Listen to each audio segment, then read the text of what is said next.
어머니의 남자친구분이 왜 쇠고랑을 차고 있는 걸까요? 잠시 후 그 이야기가 공개됩니다. 시청 전 구독과 좋아요 부탁드릴게요. 3년이 지났습니다. 제게는 마치 수십 년처럼 길고도 차가운 시간이었죠. 해외 비밀작전 중 입은 부상으로 저는 더 이상 예전의 제가 아니었습니다. 몸도 마음도 너덜너덜해졌고 가족에게 짐이 될까 두려워 모든 연락을 끊고 홀로 지냈습니다. 제 유일한 동반자는 고통스러운 재활치료와 텅 빈 방의 정적이었습니다.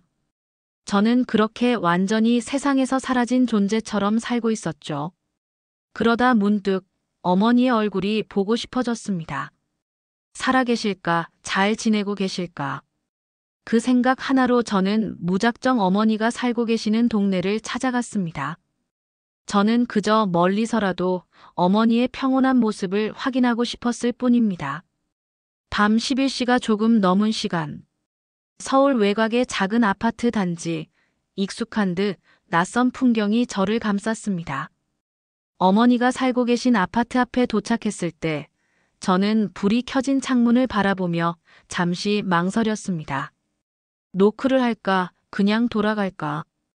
하지만 그 순간 저는 제 귀를 의심할 수밖에 없었습니다. 아파트 안에서 들려오는 날카로운 고함 소리 때문이었죠. 그 목소리는 분명 제 새 아버지의 것이었습니다. 저는 심장이 쿵 하고 내려앉는 것을 느꼈습니다. 왜 밥이 이렇게 짜반차는 또 뭐야 이게.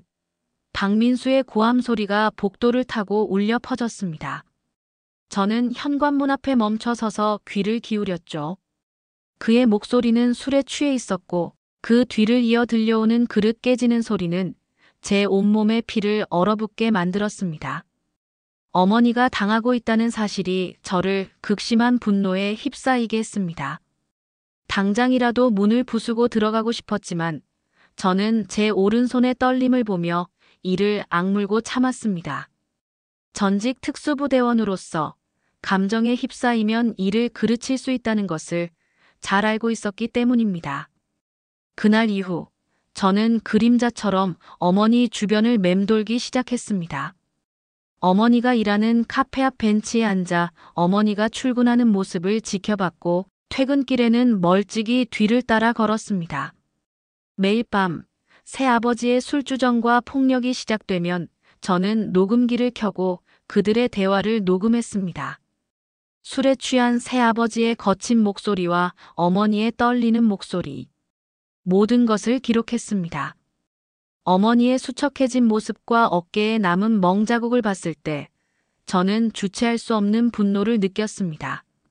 하지만 저는 감정적으로 대응해서는 안 된다고 수없이 되뇌었습니다. 확실한 증거를 잡아야만 어머니를 영원히 그 지옥에서 구해낼 수 있었으니까요. 일주일간의 관찰 끝에 저는 새아버지의 폭력 패턴을 완전히 파악했습니다.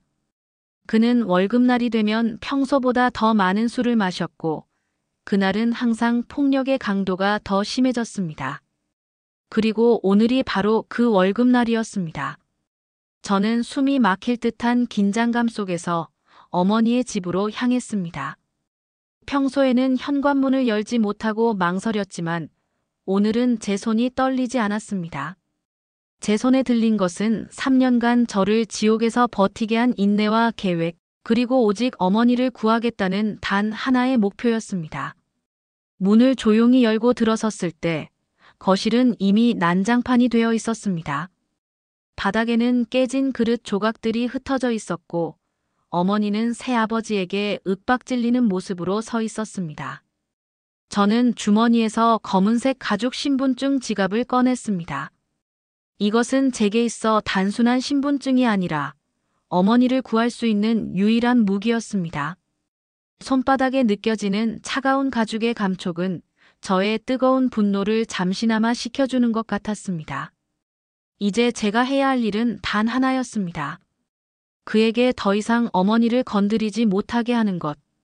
저는 차분하고 단호한 목소리로 그에게 말했습니다. 저항하지 마세요. 당신은 지금 체포됩니다. 제 목소리가 들리자 새아버지는 깜짝 놀라 저를 돌아보았습니다. 그의 눈에는 술기운과 함께 경계심이 가득했습니다. 야, 너 누구야? 갑자기 왜 남의 집에? 그의 말을 무시하며 저는 제 손에 든 신분증을 바닥에 떨어뜨렸습니다. 바닥에 떨어진 신분증에는 경찰 특공대 김준호라는 글자가 선명하게 적혀 있었죠. 제 심장은 격렬하게 뛰고 있었지만 저는 아무렇지 않은 표정으로 그를 바라봤습니다. 제가 3년간 어떤 고통과 훈련을 겪었는지, 그리고 제가 왜 여기에 있는지 저는 어머니에게 말하지 않았습니다. 다만 제게는 어머니를 구할 수 있는 확실한 방법이 있다는 것을 보여주고 싶었을 뿐입니다. 지금부터 당신은 제가 3년간 준비한 계획의 첫 번째 단계가 될 것입니다. 바닥에 떨어진 신분증은 차가운 거실의 불빛 아래에서 섬광처럼 반짝였습니다. 새아버지는 눈을 가늘게 뜨고 신분증을 확인했습니다. 뭐 경찰? 이런 미친. 너 정말 경찰이야. 그의 목소리에는 믿기지 않는다는 당혹감과 함께 체포될 리 없다는 확신이 뒤섞여 있었습니다. 저는 그의 감정적인 반응에 흔들리지 않았습니다. 저의 모든 감정은 이미 제 심장 깊은 곳에 억눌러져 있었으니까요. 그는 술에 취해 비틀거리면서도 제게 다가오려 했습니다. 하지만 저는 그의 의도를 읽고 한 발짝 물러섰습니다. 제가 입고 있는 낡은 티셔츠 아래에는 3년간의 고된 훈련으로 다져진 단단한 근육들이 숨어 있었죠. 저는 천천히 허리춤에서 전술용 장갑을 꺼내 손에 끼기 시작했습니다. 검은색 가죽 장갑이 제 손을 감싸자 저의 분위기는 더욱 위압적으로 변했습니다. 체포. 무슨 소리야? 여기 내 집이고 저 여자는 내 아내야. 그는 자신의 마지막 권위를 내세우며 소리쳤습니다. 저는 그의 말을 무시하고 한 걸음씩 그에게 다가갔습니다. 저는 더 이상 아들이 아닌 법을 집행하는 경찰관의 모습이었습니다. 어머니는 이 모든 상황을 믿을 수 없다는 듯 저를 쳐다보셨습니다. 준노야, 정말 너야. 살아있었구나. 어머니의 목소리가 떨렸습니다. 3년 만에 재회하는 순간이었지만 기쁨보다는 놀라움과 두려움이 먼저였습니다. 이런 모습을 아들에게 보이게 되다니. 어머니의 눈에는 미안함과 당황스러움이 가득했습니다. 저는 그 눈빛을 보며 가슴이 찢어지는 것 같았지만 지금은 감정적으로 행동할 때가 아니라는 것을 잘 알고 있었습니다. 당신은 지금 가정폭력 현행범으로 체포됩니다. 저는 냉정하게 말했습니다. 제 목소리는 마치 로봇처럼 감정 없는 기계음 같았죠. 어머니를 때리는 당신을 보고 있을 수는 없습니다. 제 말을 듣자 어머니의 눈은 더욱 커졌습니다. 그녀는 제가 왜 이렇게 차가워졌는지 이해할 수 없다는 표정이었습니다. 저는 주먹을 꽉 쥐었습니다. 3년 동안 쌓인 그리움과 함께 어머니가 겪었을 고통에 대한 분노가 제 마음을 집어삼켰습니다. 야, 이거 오해야. 우리 부부 싸움이었어. 새아버지가 변명하기 시작했지만 저는 그의 말을 들을 가치가 없다고 생각했습니다. 저는 허리춤에서 수갑을 꺼냈습니다. 은빛 수갑이 거실의 불빛에 반사되며 차가운 빛을 냈습니다. 그 순간 새아버지의 얼굴이 완전히 하얗게 질렸습니다. 그는 제가 정말로 경찰이라는 사실을 깨달은 것입니다. 야하야.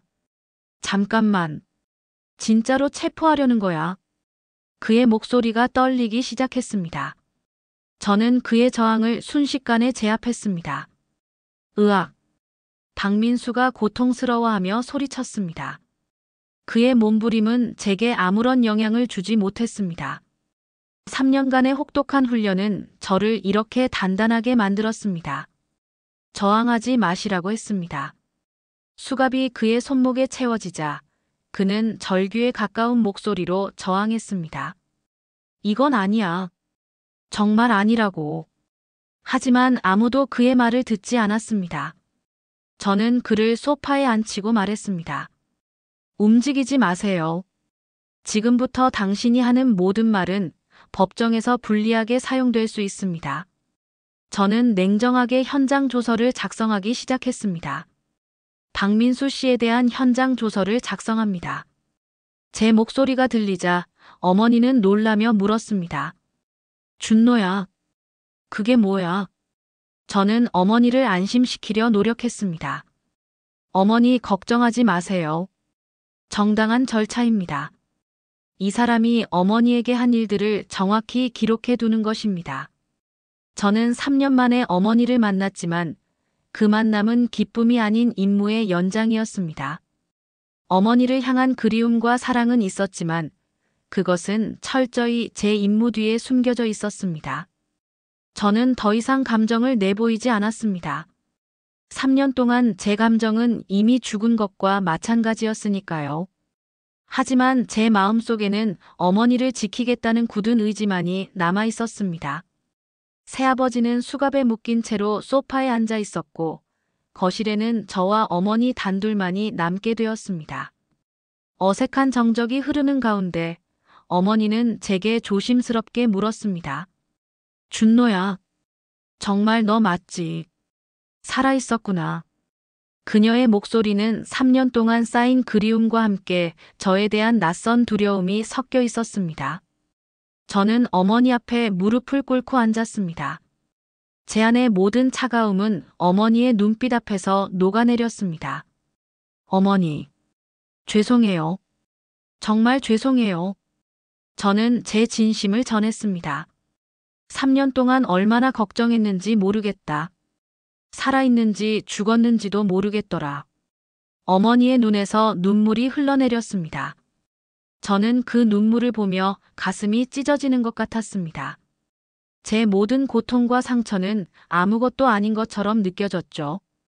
왜 연락 한 번 안 했어? 어머니가 제 얼굴을 두 손으로 감쌌습니다.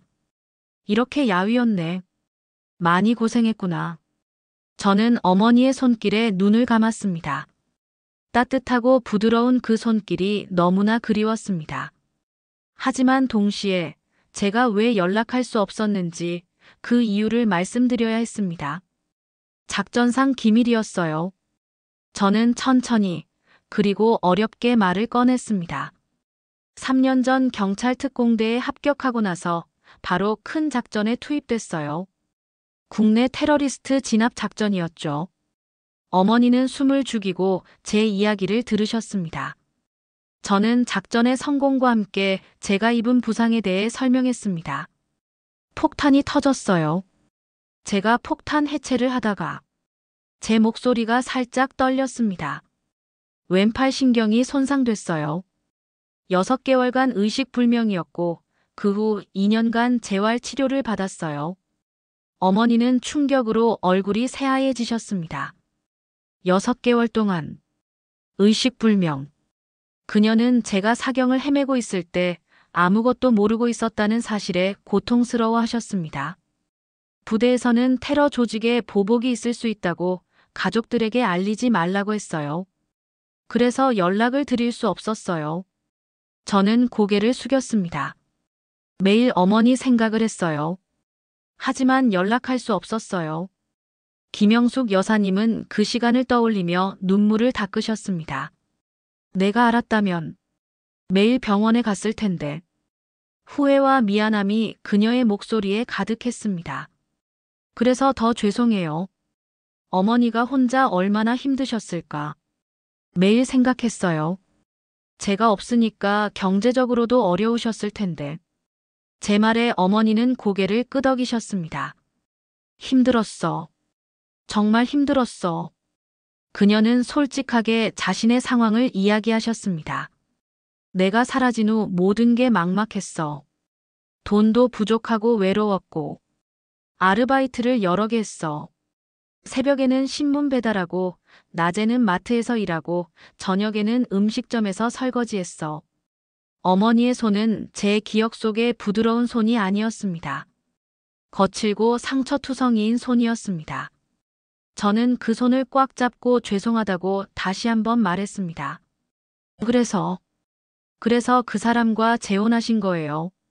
저는 조심스럽게 새 아버지에 대한 이야기를 꺼냈습니다. 지인이 소개해줬어. 처음에는 정말 좋은 사람 같았어. 내 이야기를 해도 이해한다고 했고, 경제적으로도 도움이 될 거라고 했어. 그녀는 씁쓸한 표정으로 이야기하셨습니다. 어머니의 이야기를 들으며 저는 제 자신의 무력함에 분노했습니다. 제가 조금만 더 강하고 조금만 더 운이 좋았다면 어머니는 이런 고통을 겪지 않으셨을 텐데. 하지만 이제 모든 것은 끝났습니다. 저는 이제 어머니의 곁을 떠나지 않을 것입니다. 어머니를 지키기 위해 제가 모든 것을 감수할 것입니다. 어머니는 제가 3년 만에 돌아온 것에 안도하시면서도 궁금증을 감추지 못하셨습니다. 그런데 준노야, 너는 어떻게 오늘 집에 온 거야? 갑자기 나타나서 깜짝 놀랐어. 저는 어머니의 질문에 잠시 망설였습니다. 사실 저는 며칠 전부터 이 집 주변에서 어머니를 지켜보고 있었으니까요. 그게 우연히 온 게 아니에요. 제 말에 어머니는 놀라셨습니다. 지켜보고 있었다고. 왜? 언제부터? 저는 어머니에게 모든 진실을 털어놓기로 했습니다. 제게 3년간 연락이 없었던 이유를 들으신 어머니가 제가 왜 이제야 나타났는지 궁금해하시는 건 당연했습니다. 일주일 전쯤부터요. 부대에 복귀한 후에 동료들을 통해서 어머니 소식을 들었어요. 재혼하셨다는 것도 알게 됐고요. 저는 담담하게 말했습니다. 처음에는 어머니가 행복하게 사시는 줄 알았어요. 재혼도 하시고 경제적으로도 안정됐다고 들어서 오히려 제가 나타나면 어머니가 불편해하실까봐 걱정했어요. 그럼 진작에 왔으면 됐잖아. 왜 이제야? 어머니의 목소리에는 원망이 섞여 있었습니다. 하지만 저는 제 마음을 다잡고 계속 이야기했습니다. 한 달 전쯤이에요. 부대 동료 중에 이 동네에 사는 친구가 있어요. 그 친구가 우연히 어머니를 봤다고 하더라고요. 마트에서 쇼핑하시는 걸 봤는데 얼굴에 멍이 있었다고 했어요. 어머니의 얼굴이 굳어졌습니다. 그 멍자국이 바로 제가 며칠 동안 어머니를 관찰하면서 봤던 그 멍이라는 것을 저는 알고 있었습니다. 그때 뭔가 이상하다고 생각했어요. 저는 휴가를 신청하고 이 동네에 와서 며칠 동안 지켜봤어요. 어머니가 정말 괜찮으신지. 제 말을 듣는 어머니의 눈이 커졌습니다. 며칠 동안 지켜봤다고. 그럼 나를 본 거야. 네. 매일 봤어요. 어머니가 마트에 가시는 것도 보고 약국에 가시는 것도 보고. 그리고 그 사람이 술 마시고 들어와서 소리 지르는 것도 들었어요. 저는 3년간의 고통스러운 재활치료 기간보다 더 힘든 시간을 보냈습니다. 어머니의 비참한 현실을 보면서도 아무것도 할 수 없었으니까요. 그럼 왜 진작에 나타나지 않았어? 어머니가 다시 물으셨습니다. 저는 이 질문에 가장 중요한 답을 해야 한다는 것을 알고 있었습니다. 증거가 필요했어요. 단순히 부부싸움이라고 할 수도 있잖아요. 확실한 증거를 잡아야 법적으로 처리할 수 있어요. 저는 주머니에서 작은 녹음기를 꺼냈습니다. 지난 일주일 동안 모든 걸 녹음했어요. 그 사람이 어머니를 때리는 소리, 욕하는 소리, 모든 것을요.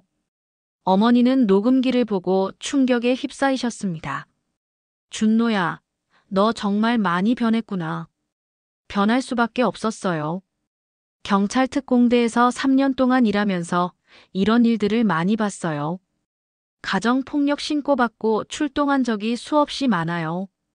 그래서 더 잘 알아요. 이런 상황에서는 감정적으로 대응하면 안 돼요. 법적으로, 체계적으로 처리해야 해요. 저는 어머니를 지키기 위해 이 모든 것을 계획했습니다. 단순히 감정적인 복수가 아닌 법의 심판을 받게 하는 것이 가장 중요하다고 생각했습니다. 어머니를 괴롭힌 그 사람에게 더 이상 기회를 주지 않을 것입니다. 어머니가 참고 넘어가시면 더 심해질 뿐이니까요. 제 모든 훈련과 경험은 오직 이 순간을 위해 존재했습니다. 저는 3년 동안 꿈꿔왔던 어머니와의 평범한 일상이 아닌 냉혹한 현실을 마주해야만 했습니다. 경찰차가 도착하자마자 제게 수갑이 채워진 채 소파에 앉아있던 새아버지는 마지막까지 저항했습니다. 안 돼. 정말 안 돼. 그의 절규는 아무 소용이 없었습니다. 신고를 받고 출동한 2명의 경찰관이 그를 일으켜 세웠습니다. 그들은 저를 보자마자 놀라며 경찰 특공대 김준호 경위님이시죠? 라고 물었습니다. 저는 네. 수고하셨습니다. 라고 짧게 답한 후 그를 그들에게 인계했습니다. 경찰관들은 익숙한 듯 그를 끌고 밖으로 나갔고 거실에는 저와 어머니만 남게 되었습니다. 갑작스러운 정적이 흘렀습니다. 3년 만에 재회했지만 저는 어머니께 어떤 말을 해야 할지 몰랐습니다. 어머니 역시 마찬가지였죠. 그녀는 소파에 웅크리고 앉아 저를 바라보았습니다. 아들이 이렇게 차갑고 무서운 사람이 된 것일까? 3년 전에 따뜻하고 다정했던 준노는 어디로 간 것일까? 어머니의 눈빛에서 저는 그런 의문을 읽을 수 있었습니다. 제 마음은 아팠지만 제가 이렇게 변할 수밖에 없었던 이유를 설명할 수 없었습니다. 저는 그저 침묵으로 모든 것을 감당해야만 했습니다. 경찰관들이 새 아버지를 데리고 나간 후 어머니는 그제야 긴장이 풀린 듯 제게 말을 걸었습니다. 준노야. 김영숙이 조심스럽게 불렀습니다. 정말 너 맞지? 우리 아들 맞지? 그녀의 목소리는 떨리고 있었습니다. 3년 동안 저를 기다려온 어머니의 마음이 고스란히 느껴졌습니다. 저는 그제야 제 가면을 벗을 수 있었습니다. 어머니를 향한 차가운 가면을 벗고 어머니 앞에 무릎을 꿇고 앉았습니다. 어머니, 제 아들 준호입니다.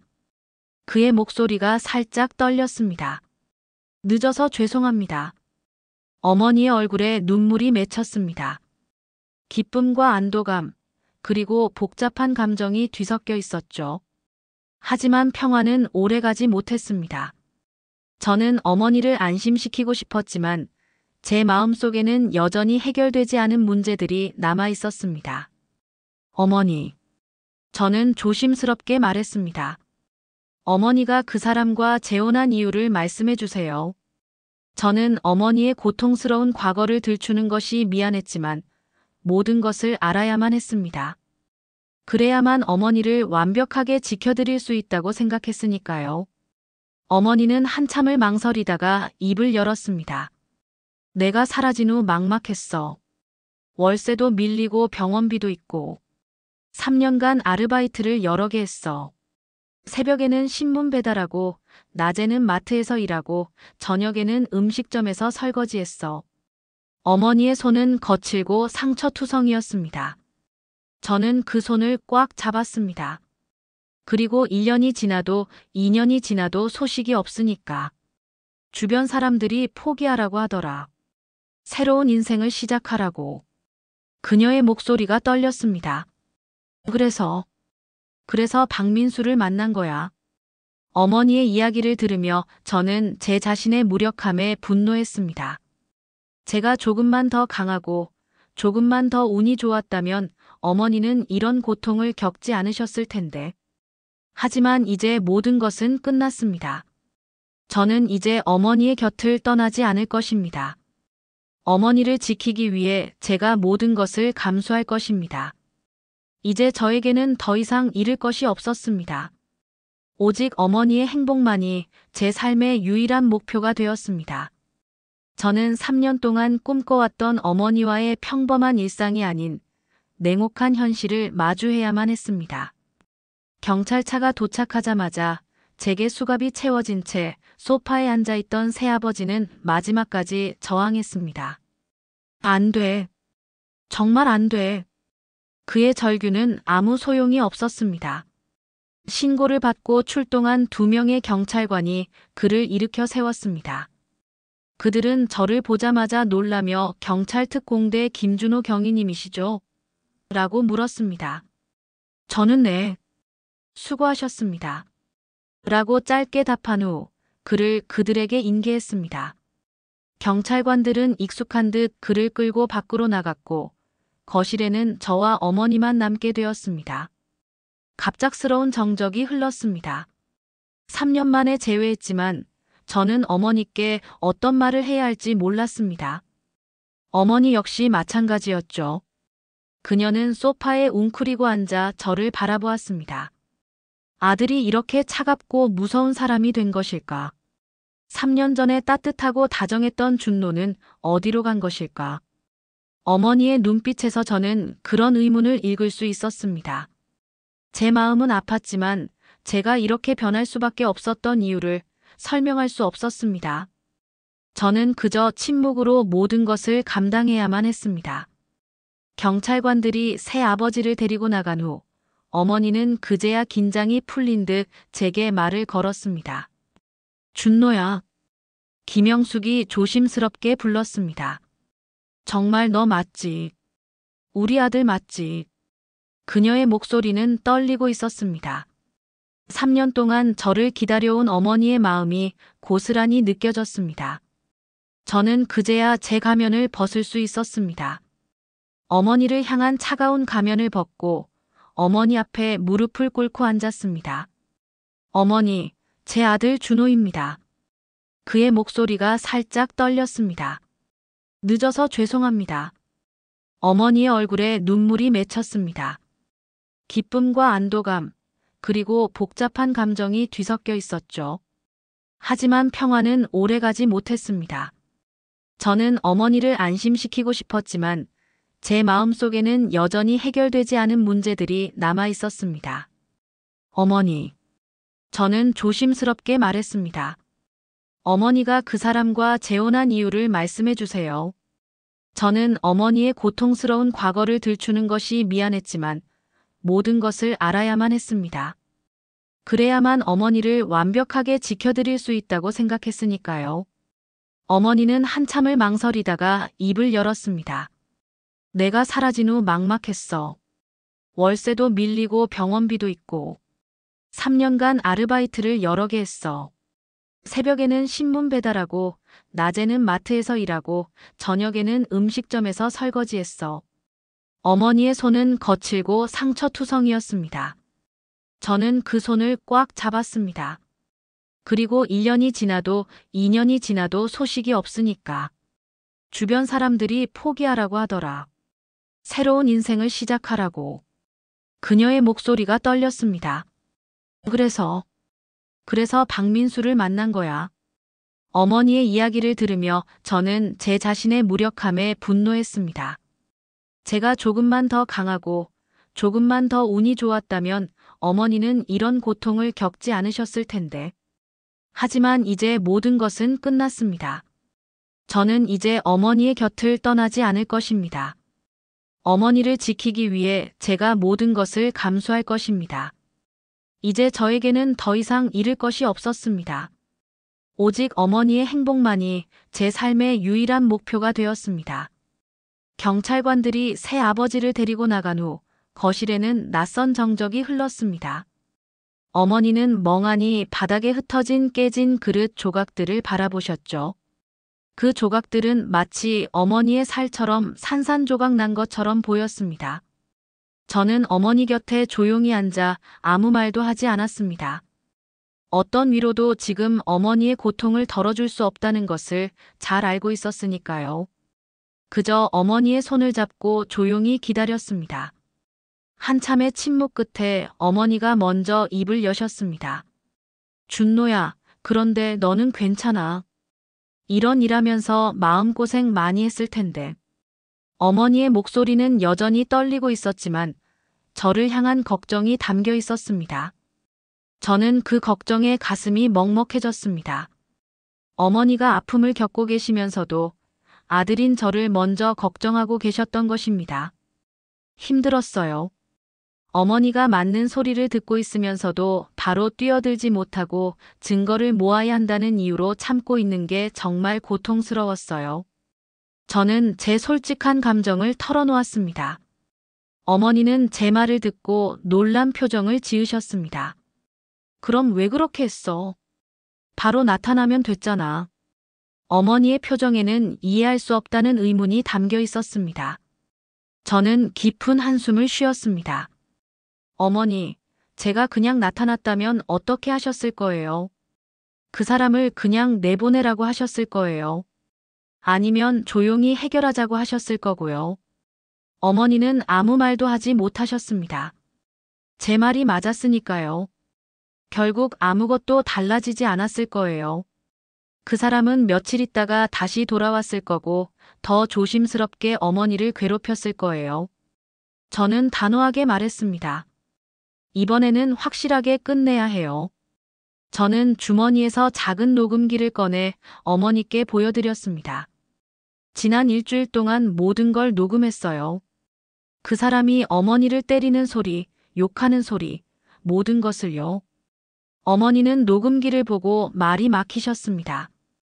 아들이 이렇게 치밀하게 계획을 세웠다는 사실에 놀라신 듯 했습니다. 어머니, 이건 단순한 부부싸움이 아니에요. 지속적이고 계획적인 폭력이에요. 법적으로 강력하게 대응해야 해요. 저는 제 모든 훈련과 경험을 동원하여 어머니를 설득했습니다. 어머니는 제 확고한 결심을 보며 고개를 끄덕이셨습니다. 알겠어. 내가 하는 대로 하자. 어머니의 허락이 떨어지자 저는 마음속 깊은 곳에서 안도감을 느꼈습니다. 이제 정말로 어머니를 지켜드릴 수 있게 된 것입니다. 하지만 평화는 오래가지 못했습니다. 제가 갑자기 왼팔을 부여잡고 인상을 찌푸렸기 때문입니다. 작은 신음소리가 나왔습니다. 어머니는 즉시 제 변화를 눈치채셨습니다. 준노야, 어디 아파? 왜 그래? 어머니의 걱정스러운 목소리에 저는 억지로 웃으며 대답했습니다. 괜찮아요, 어머니. 그냥 조금 저린 것뿐이에요. 하지만 제 이마에는 식은땀이 맺혀 있었고 왼팔은 미세하게 떨리고 있었습니다. 이게 괜찮다는 거야. 얼굴이 하얗게 됐잖아. 어머니는 제 팔을 조심스럽게 살피셨습니다. 그때 저는 제 흉터를 보시고 어머니가 놀라실까봐 긴장했습니다. 저는 어머니에게 이 모든 고통과 비밀을 털어놓기로 결심했습니다. 제 모든 아픔을 함께 나누고 어머니와 함께 이겨내야만 했습니다. 어머니는 제 왼팔에 새겨진 길고 끔찍한 수술 흉터를 보고 충격에 휩싸이셨습니다. 아이고, 우리 아들이 이렇게 다쳤구나. 그녀의 손이 조심스럽게 제 팔을 어루만졌습니다. 아프지? 지금도 아파. 어머니의 목소리에는 슬픔과 함께 죄책감이 담겨 있었습니다. 제게 이렇게 큰 상처가 있었다는 것을 모르고 있었다는 미안함 때문이었을 것입니다. 가끔 저려요. 특히 날씨가 나쁠 때는. 저는 솔직하게 대답했습니다.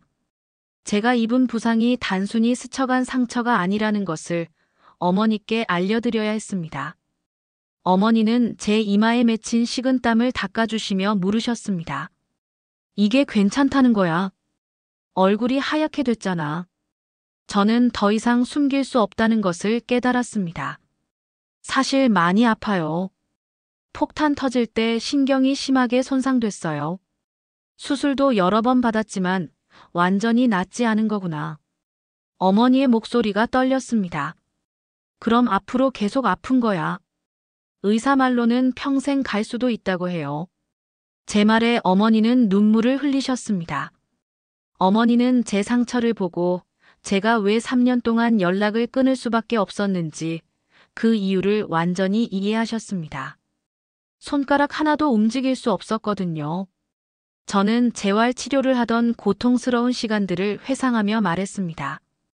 그래도 재활 치료를 열심히 해서 지금은 많이 나아진 거예요. 어머니는 제 팔을 조심스럽게 만져보시며 물으셨습니다. 그럼 특공대일도 그래서 못하는 거구나. 네. 준노가 쓰게 웃었습니다. 총도 제대로 못 들고 정확한 사격이 어려워요. 손이 떨려서. 그리고 체력적으로도 예전만 못해요. 그럼 내가 꿈꾸던 일을 더 이상 할 수 없다는 거네. 어머니의 목소리가 슬펐습니다. 저는 어려서부터 경찰이 되겠다는 꿈을 가지고 있었으니까요. 처음에는 정말 절망적이었어요. 의사가 더 이상 현장 업무는 어렵다고 하더라고요. 얼마나 힘들었을까. 어머니가 제 손을 잡으셨습니다. 그래도 포기하지 않고 여기까지 온 거네. 저는 어머니를 바라보며 말했습니다. 포기하고 싶었어요. 정말 많이. 하지만 그때마다 어머니 생각뿐이었어요. 언젠가는 집에 돌아가야 한다는 생각. 어머니를 다시 뵙고 싶다는 마음이 저를 버티게 했어요.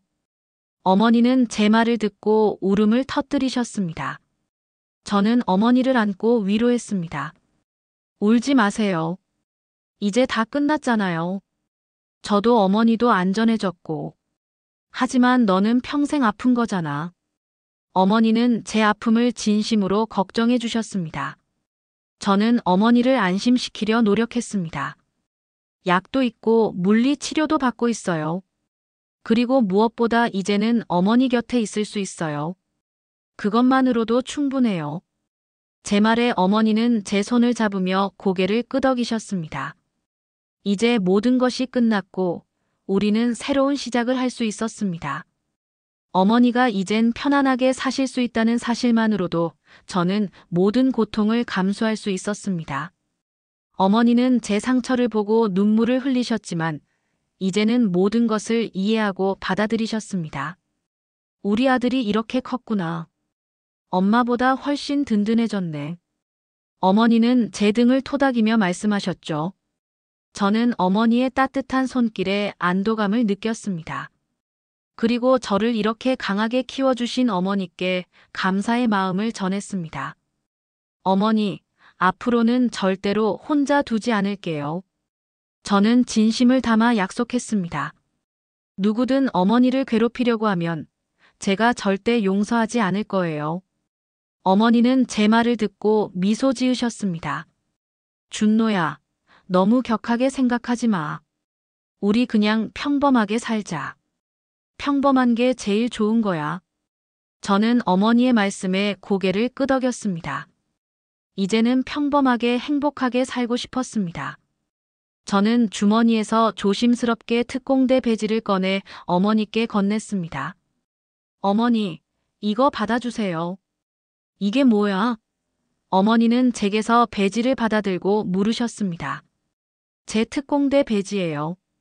3년 동안 제가 가장 소중히 여겼던 거예요. 이제 어머니가 가지고 계세요. 이제 이 배지는 나라를 지키는 게 아니라 어머니를 지키는 거예요. 제가 어머니를 지키겠다는 약속의 증표예요. 어머니는 제 말을 듣고 배지를 가슴에 품으셨습니다. 고마워, 아들아. 정말 고마워. 어머니의 눈에서 다시 눈물이 흘러내렸습니다. 우리는 미래에 대한 계획을 세우며 이야기를 나눴습니다. 어떤 음식을 해먹을지, 주말에는 어디를 갈지. 3년 동안 나누지 못했던 소소한 일상의 이야기들이었죠.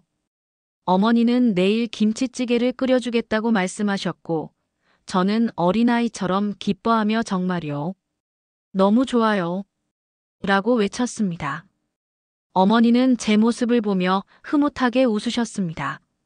3년 동안 차가워 보였던 제가 이제야 예전의 모습을 되찾는 것 같다고 말씀하셨죠. 새벽 5시, 동이 트기 시작했습니다. 어머니와 저는 밤새 이야기를 나누다 어느새 소파에서 잠들어 있었죠. 어머니가 먼저 눈을 뜨시고 저를 깨우셨습니다. 준노야, 일어나. 목 아플 거야. 저는 잠에서 깨어나 창밖으로 비치는 햇살을 보며 미소 지었습니다.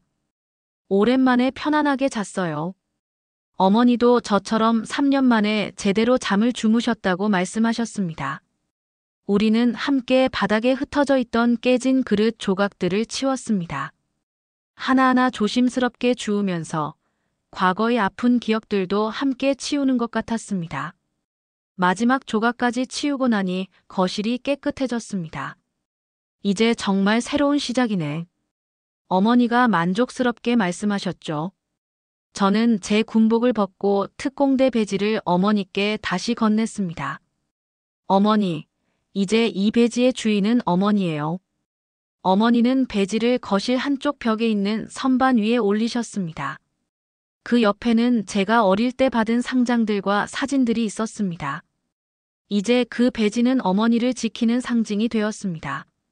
모든 고통은 끝났고 희망찬 미래가 우리를 기다리고 있었습니다. 저는 이제 어머니 곁에서 평범하지만 행복한 일상을 만들어갈 것입니다. 새벽이 지나고 아침 햇살이 창문을 통해 거실로 쏟아져 들어왔습니다. 어젯밤의 폭풍 같은 사건은 마치 꿈처럼 느껴졌죠. 저는 어머니와 소파에 나란히 앉아 따뜻한 차를 마셨습니다. 차 향이 거실에 퍼지면서 평화로운 분위기를 만들었죠. 어머니는 제 손을 잡으며 말씀하셨습니다. 준노야, 앞으로 힘든 일 있으면 엄마한테 꼭 말해. 혼자 끙끙 앓지 말고 엄마가 도와줄 수 있는 건 도와줄게. 저는 어머니의 따뜻한 말에 가슴이 뭉클해졌습니다. 네, 어머니. 이제는 모든 걸 함께 해요. 기쁜 일도 슬픈 일도 모두 함께 나눠요. 어머니는 제 왼팔에 남은 흉터를 보시며 걱정하셨습니다. 준노야, 아프면 참지 말고 꼭 말해야 해.